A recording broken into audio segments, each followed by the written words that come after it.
cette série, Graduation. Et le titre d'aujourd'hui est le suivant, ELM, il va falloir passer à l'étape suivante.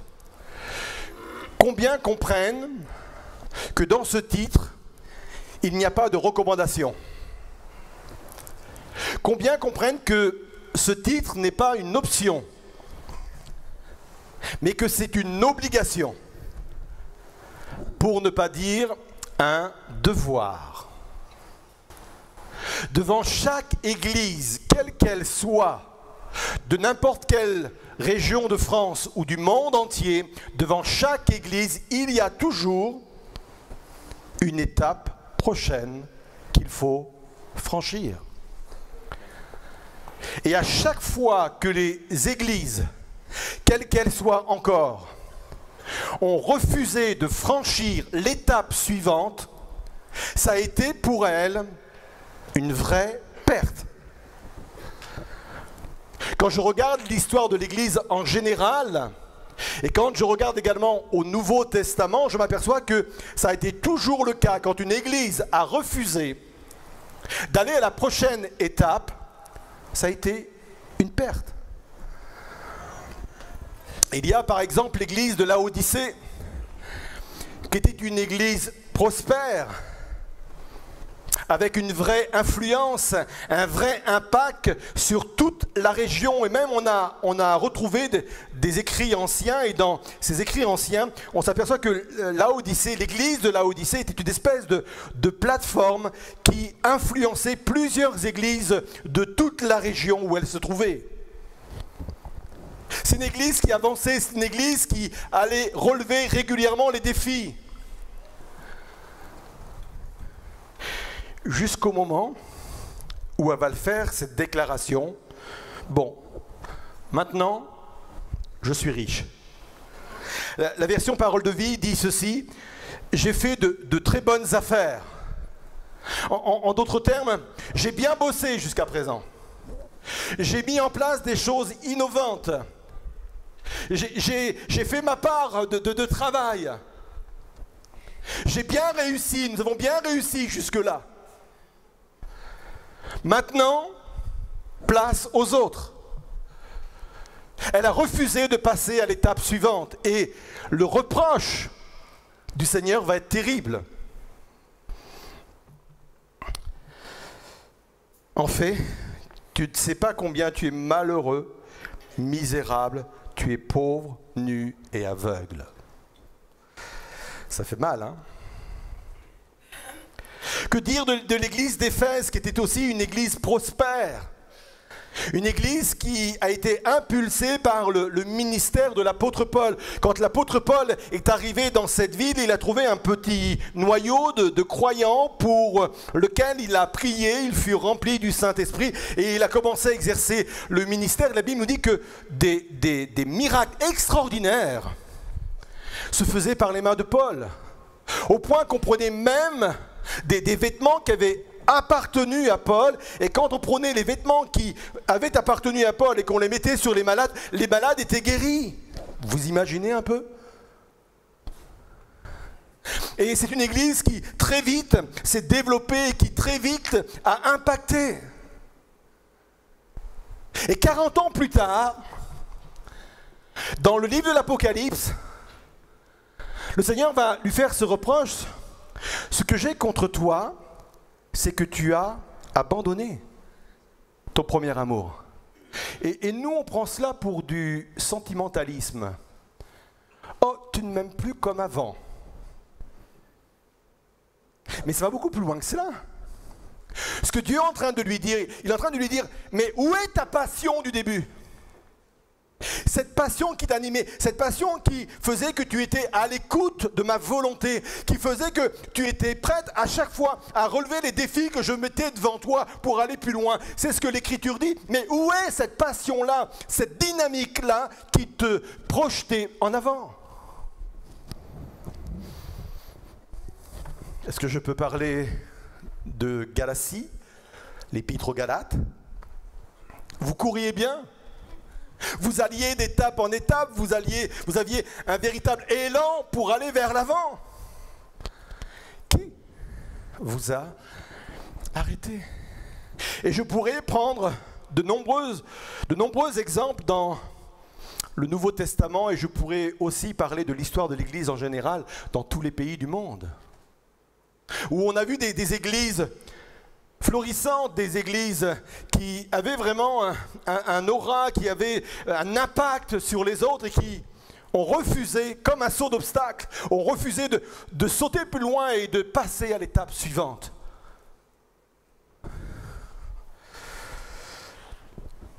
Nous ne pouvons pas nous permettre cela.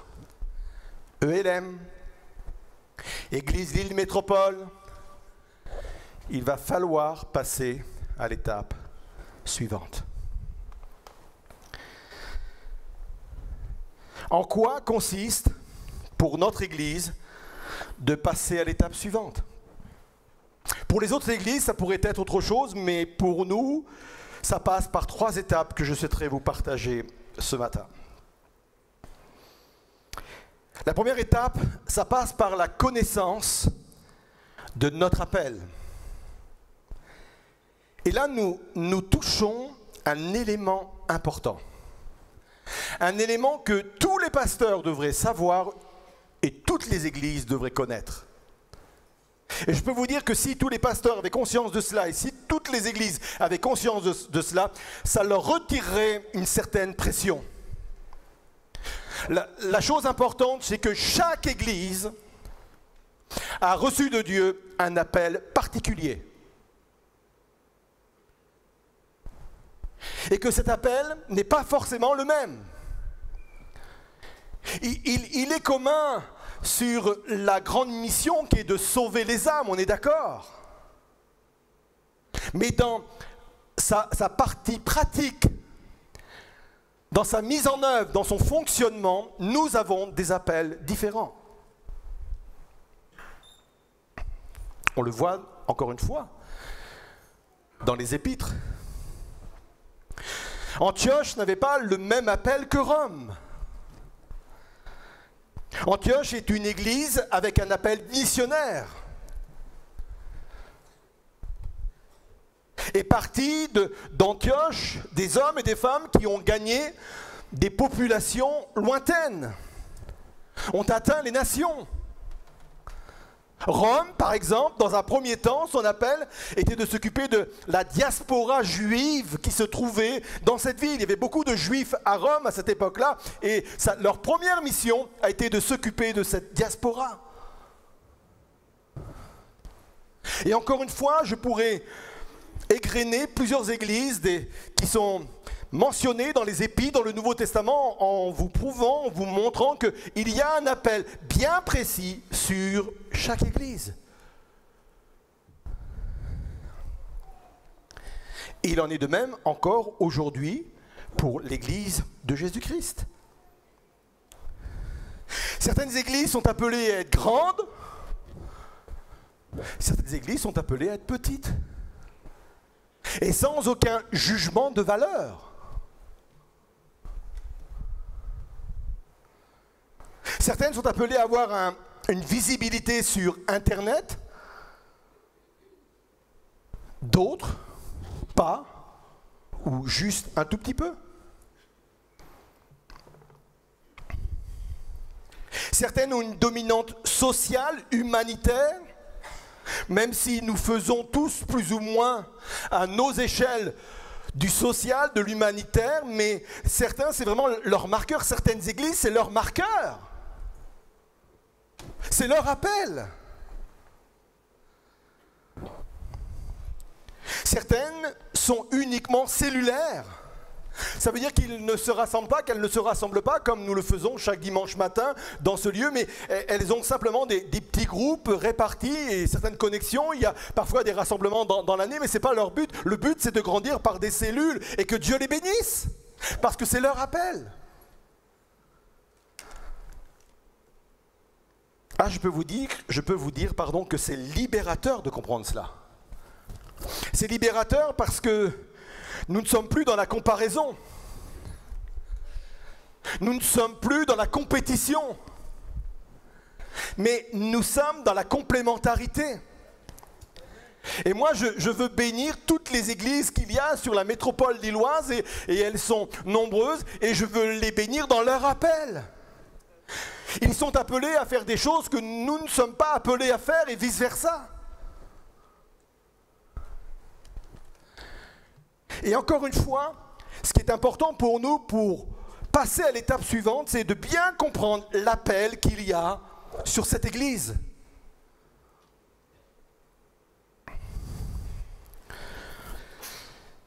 Je ne vous le cache pas, je vous l'ai dit depuis que je suis arrivé sur la métropole lilloise. Nous sommes arrivés sur la métropole lilloise avec mon épouse et nos enfants. Nous sommes appelés à grandir encore davantage.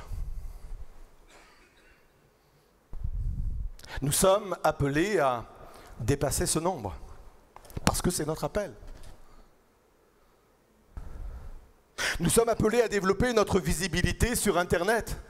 Un peu comme Antioche. À l'époque d'Antioche, on envoyait les personnes au loin pour atteindre les personnes. Aujourd'hui, on a cette possibilité par Internet de bénir d'autres personnes et d'autres nations. Et c'est le cas parce que plusieurs personnes nous regardent de différents pays. Maintenant, en direct. C'est notre appel.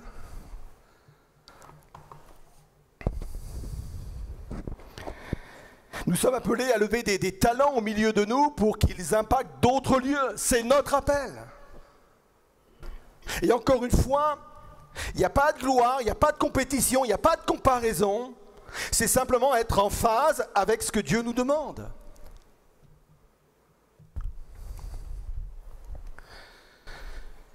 Tout appel confère une responsabilité.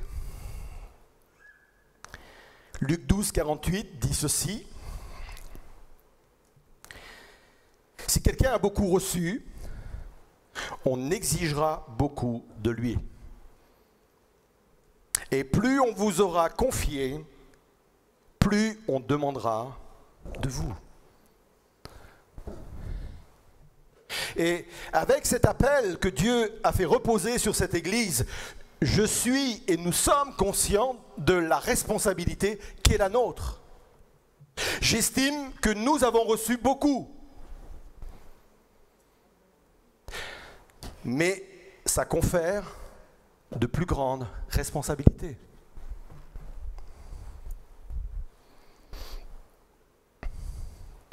En quoi consiste pour notre Église de passer à l'étape suivante? Premièrement, ça passe par la connaissance de notre appel. Deuxièmement, ça passe par le rafraîchissement de notre vision. C'est quoi une vision? C'est Rick Warren qui a dit ceci: votre vision est votre rêve de foi pour votre Église. Je le répète, votre vision est votre rêve de foi pour votre Église. Pour ceux qui ont lu mon livre, en fin de compte, je l'ai écrit en pensant beaucoup à l'Église et ce qu'elle devait devenir. Alors une fois n'est pas coutume, j'espère que ce n'est pas pompeux, mais je vais mettre un extrait de ce livre, donc Croire en la promesse, qui se trouve page 70 et 71, parce que c'est la vision, c'est le rêve que j'ai pour cette Église. Aujourd'hui encore, quand mes yeux se portent vers l'invisible, puisque le chapitre était l'invisible, voir l'invisible permet de vivre l'impossible. Aujourd'hui, quand mes yeux se portent vers l'invisible, je ne peux m'empêcher d'imaginer une foule multigénérationnelle, venant de tous les milieux sociaux et composée d'une multitude de nations, converger chaque dimanche vers notre lieu de rassemblement. Quand mes yeux se portent vers l'invisible, je ne peux m'empêcher d'imaginer de nombreuses personnes en situation de souffrance, accueillies au milieu de nous et trouvant en Christ la restauration de leur vie et le salut de leur âme. Quand mes yeux se portent vers l'invisible, je ne peux m'empêcher d'imaginer une multitude de personnes qui répondent à leur appel, exerçant avec excellence les dons reçus et devenant à leur tour une sourde bénédiction pour d'autres. Je suis bien décidé, et je le suis encore aujourd'hui, je suis bien décidé à ne jamais me contraindre à une autre perspective d'avenir que celle-ci.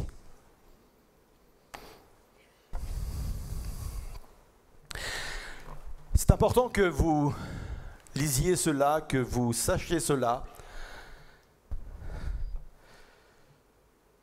car une église ne dépassera jamais la vision de son pasteur ou de son groupe de responsables. Je répète. Une église ne dépassera jamais la vision de son pasteur ou de son groupe de responsables.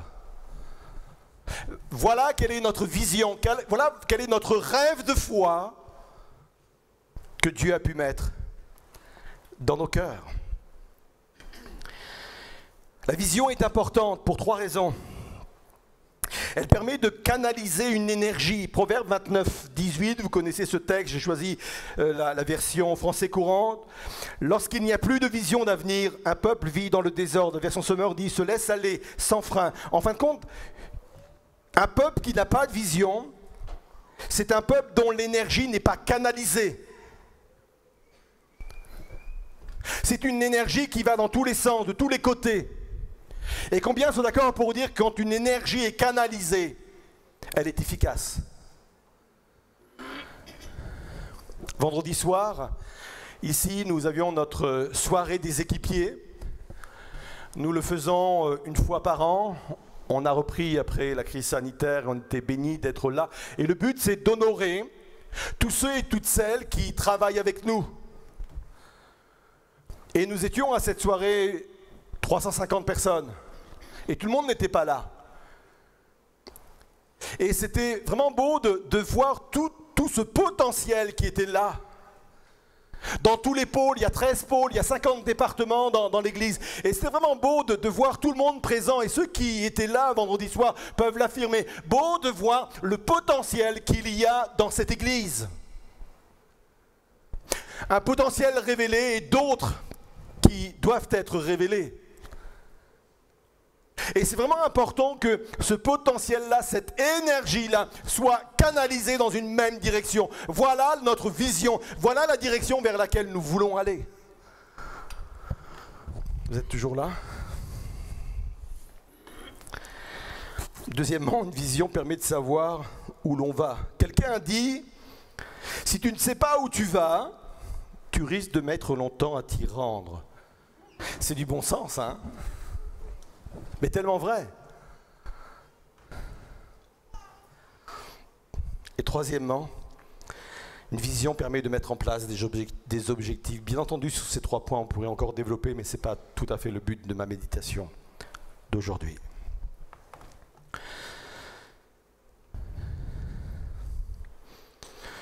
En quoi consiste pour notre Église de passer à l'étape suivante? Premièrement, ça passe par la connaissance de notre appel.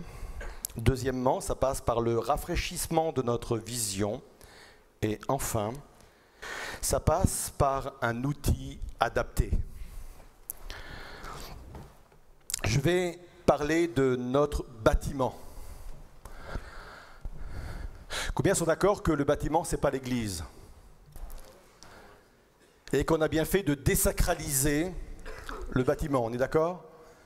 L'église, c'est vous et moi. Si vous ne seriez pas là, si nous n'étions pas là ce matin, ça serait un vulgaire bâtiment. Excusez-moi l'expression vulgaire, mais je le fais volontairement pour qu'une bonne fois pour toutes, on puisse désacraliser ce lieu. C'est juste un outil.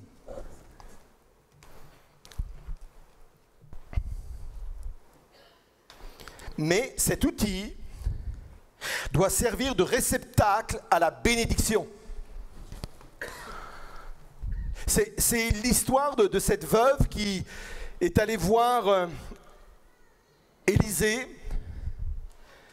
Elle venait de perdre son mari. Son mari avait contracté des dettes. Et la personne à qui on lui devait de l'argent est venu voir cette femme en lui disant, voilà, tu me paies, sinon je prends tes enfants et j'en fais des esclaves et je me paye comme cela. Elle est allée voir l'homme de Dieu et elle a supplié l'homme de Dieu d'intervenir. Et l'homme de Dieu a dit ceci, va chez tous tes voisins chercher des réceptacles, des vases.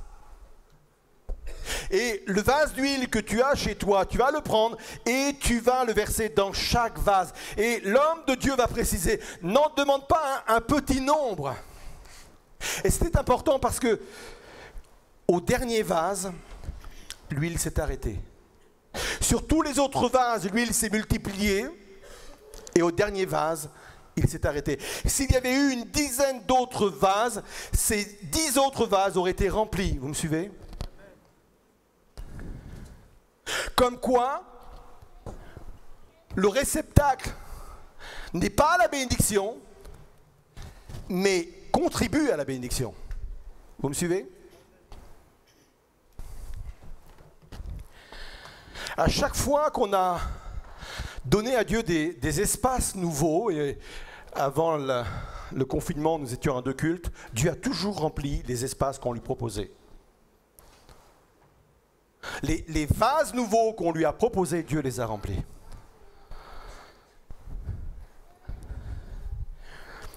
C'est pour cela que depuis un certain temps, plusieurs années, nous cherchons un nouveau lieu de culte. Et nous avons eu des recherches et des projets infructueux. Pour toutes sortes de raisons. Pas faute d'avoir trouvé des lieux. Pas faute d'avoir fait des lettres d'intention pour acheter. Pas faute d'avoir même signé des compromis de vente. Pas faute d'avoir même déposé des dossiers de demande de permis de construire. Mais pour toutes sortes de raisons politiques et autres, tous nos projets sont devenus infructueux. Alors, avec le conseil d'administration, nous avons décidé de nous recentrer sur ce lieu-là. Pourquoi? Parce que certaines règles de l'urbanisme ont changé ces dernières années et offrent des possibilités nouvelles. Et avec les possibilités nouvelles qui nous sont offertes, nous avons décidé de rester dans ce lieu. Nous avons mandaté un architecte et qui, en tenant compte de ces nouvelles règles d'urbanisme, nous dit qu'on peut développer, et là on va rentrer un peu dans le technique, 1800 mètres carrés supplémentaires. En avançant le hall d'entrée et en montant sur 3 niveaux, y compris derrière. Et à ces 1800 mètres, on peut rajouter dans ce lieu un système de gradinage et de balcons tout autour, passant d'une salle de culte de 800 à 1200 places.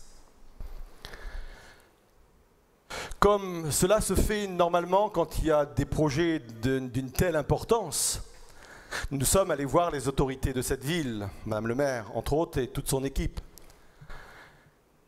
Et quand nous leur avons expliqué que nous arrêtions de chercher ailleurs, que nous allions nous recentrer sur ce lieu, et quand elle a vu les plans, quand elle a vu ce que nous voulions faire ici, elle nous a donné un avis très favorable.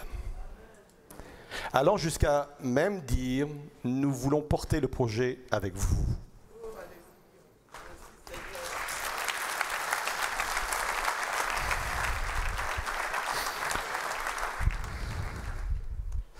Alors, vous vous dites, mais on voudrait en savoir un peu plus, pasteur.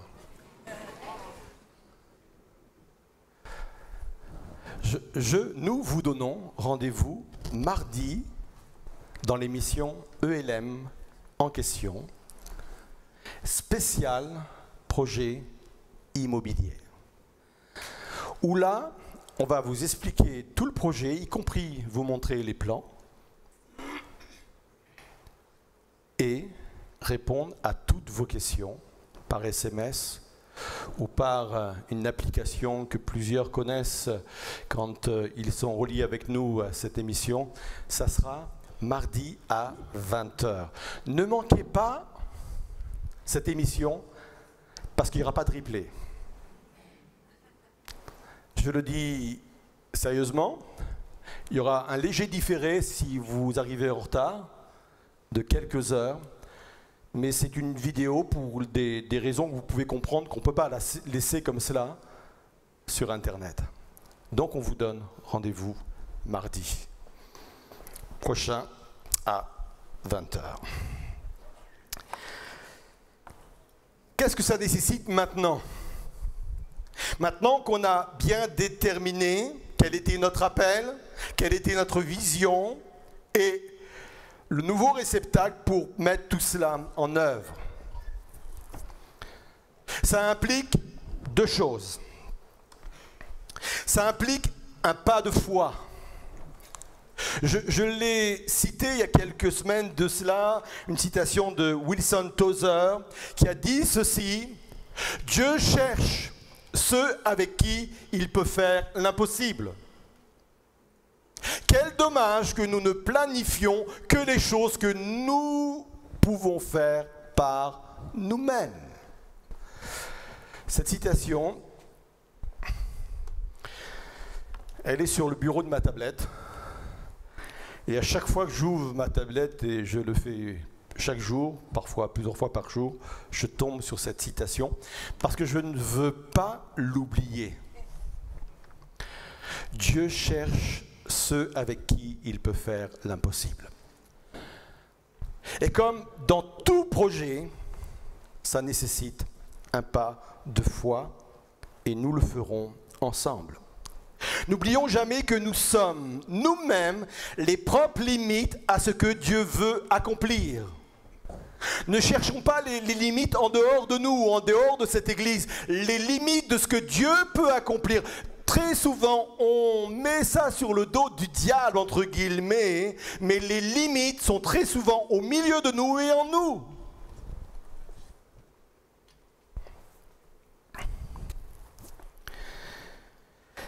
Qu'est-ce que ça implique d'autre? Deuxièmement, protéger notre Église. Matthieu 16, 18, Jésus parle et dit ceci: Je bâtirai mon Église et que les portes du séjour des morts ne prévaudront point contre elle. Plusieurs choses intéressantes. Un, c'est Dieu qui bâtit son Église. C'est rassurant, n'est-ce pas? Ça ne dépend pas d'un ministère, même si Dieu donne des appels à des ministères, mais c'est lui qui bâtit l'Église. Mais quand l'Église se bâtit, quand l'Église se construit, quand l'Église accepte de passer à l'étape suivante, il est quand même dit quelque chose d'important. C'est que le séjour des morts va se manifester. C'est ma première lecture de ce verset-là. Même s'il est dit que la victoire sera complète. Néanmoins, il est quand même dit qu'on va réveiller quelque part les portes du séjour des morts. Et les portes, c'est quoi dans la Bible? Le symbole des portes dans la Bible, c'est le symbole de l'autorité. C'est aux portes des villes qu'on prenait les plus grandes décisions. Boaz siégeait à la porte de sa ville, vous vous rappelez? C'est un lieu d'autorité.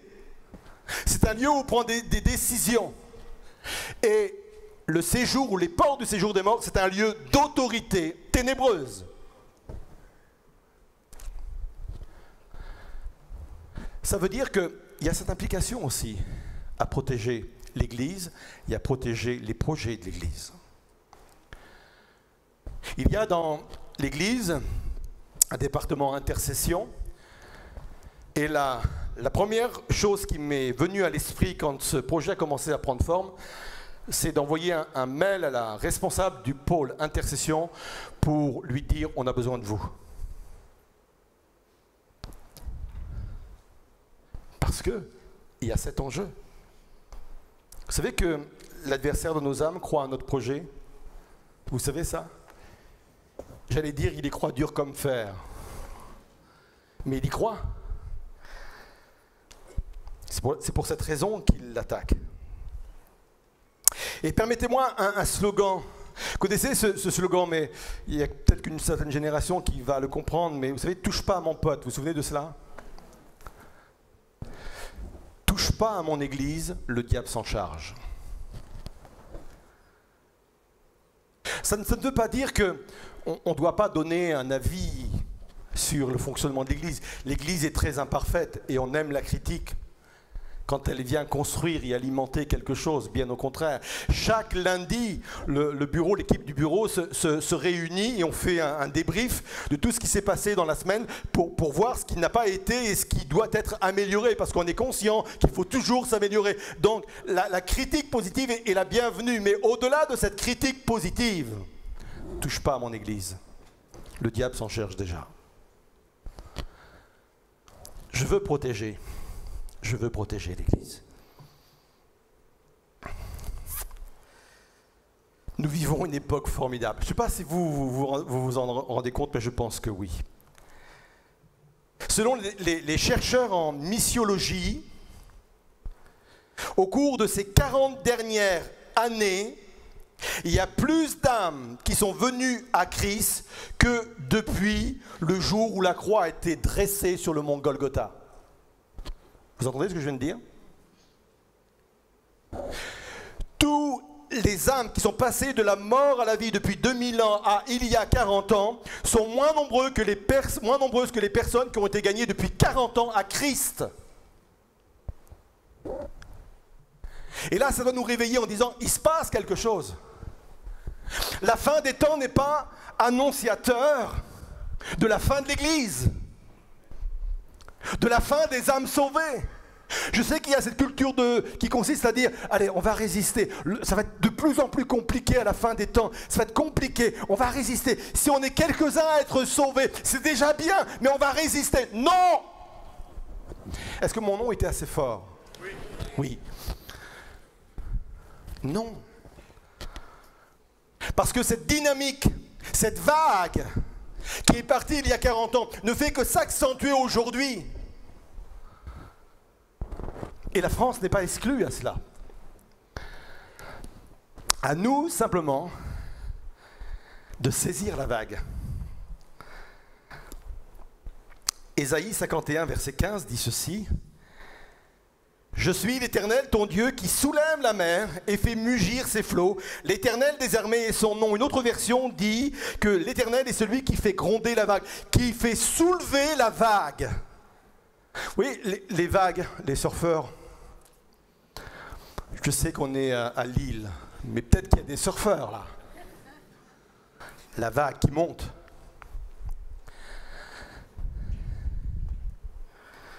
Et je cite encore une fois Rick Warren dans son livre « Une église motivée par l'essentiel ».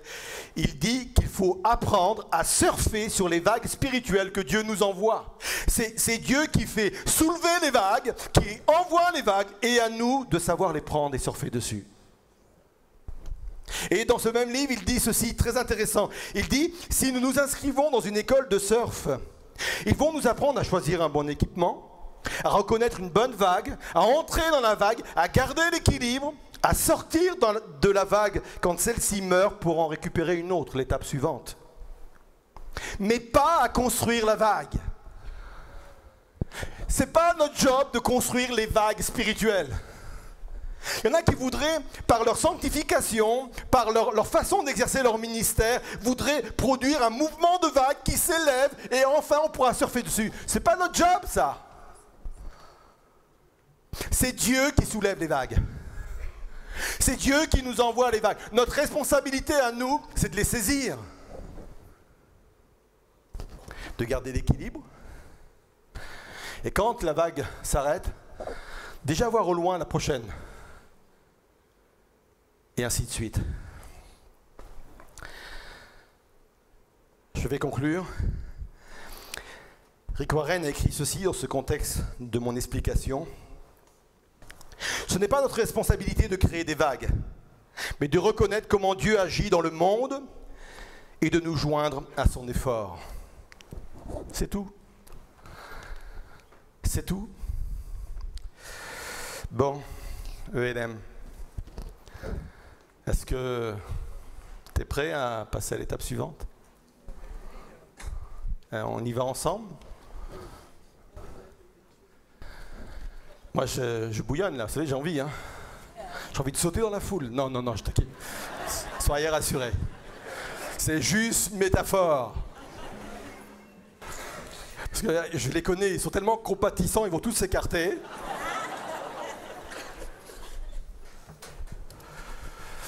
On peut se lever à nos places.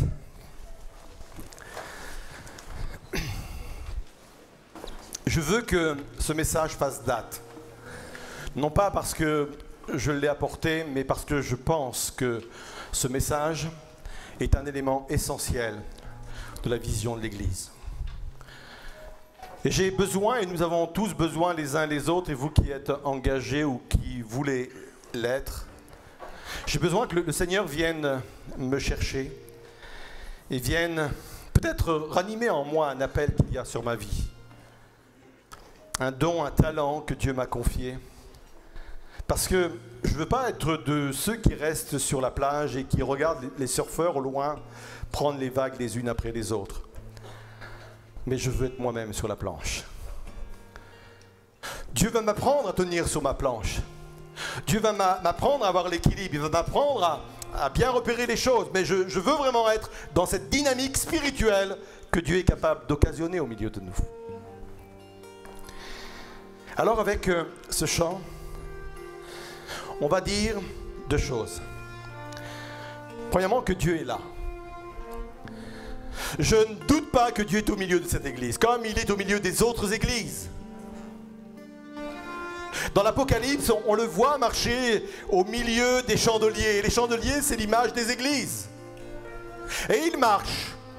Et je crois que Dieu marche au milieu de nous. Et ce chant dit que Dieu ouvre un chemin devant nous. Je veux le prendre comme une parole prophétique et je veux y engager ma foi.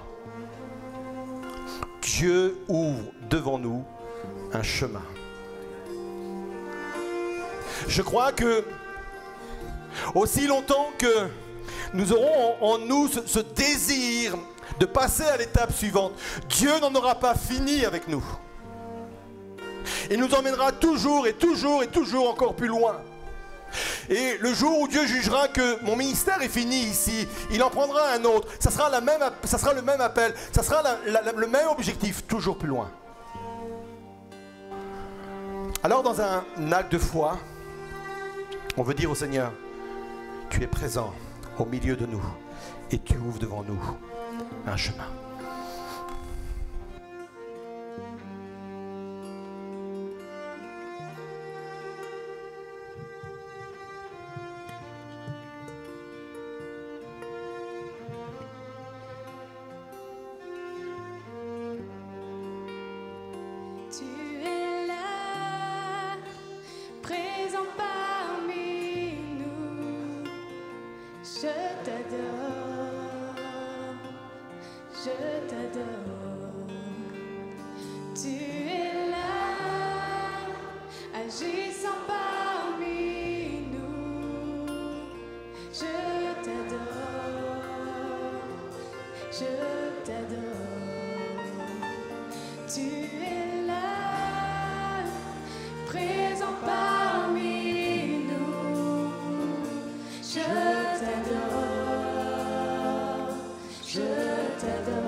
tu agis. Tu es Tu souverain n'arrêtes pas, au-dessus de tu tout. n'arrêtes pas d'agir.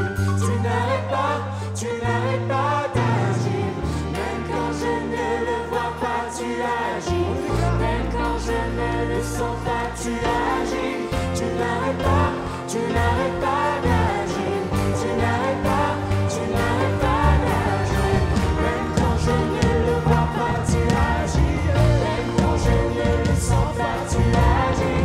Tu n'arrêtes pas, tu n'arrêtes pas d'agir. Tu n'arrêtes pas, tu n'arrêtes pas d'agir. Même quand je ne le vois pas, tu agis. Même quand je ne le sens pas, tu agis. Tu n'arrêtes pas, tu n'arrêtes pas d'agir. Tu n'arrêtes pas, tu n'arrêtes pas d'agir.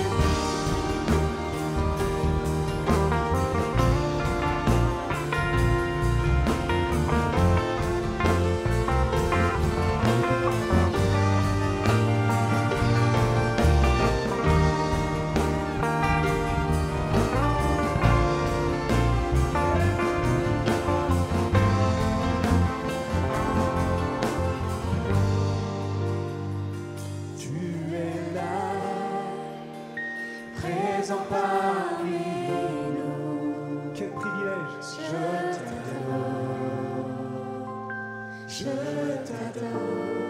Tu es là, tu es là, puissant parmi nous. Je t'adore, je t'adore, tu es là, tu es là, transformant les vies. transformant les C'est ton vies. nom, Jésus. Je t'adore, je t'adore.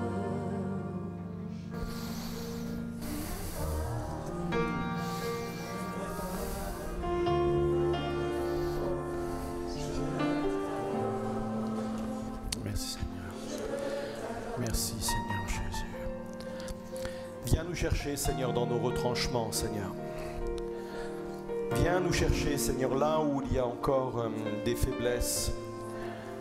Viens nous chercher là où il y a encore des résistances Seigneur pour que nous passions à l'étape suivante Seigneur Jésus. Viens nous chercher Seigneur Jésus.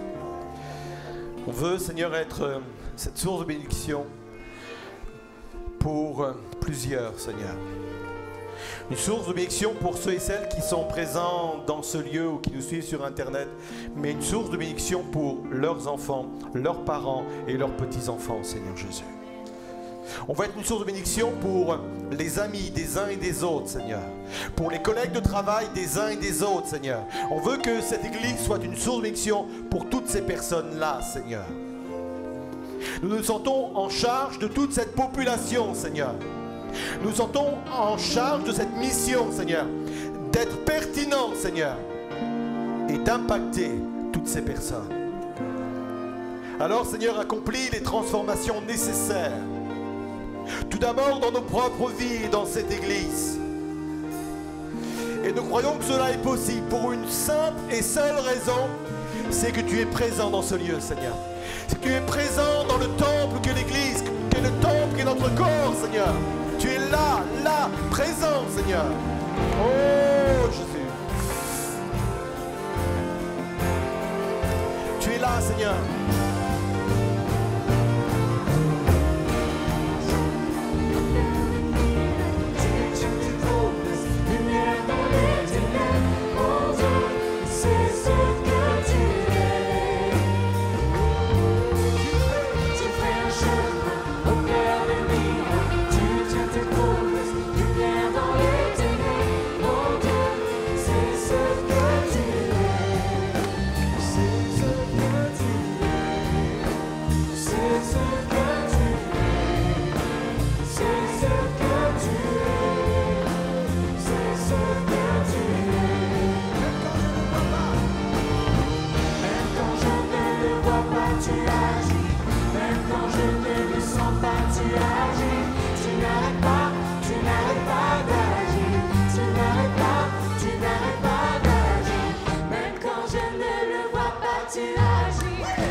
Tu agis, tu n'arrêtes pas d'agir, tu n'arrêtes pas n'arrêtes pas d'agir.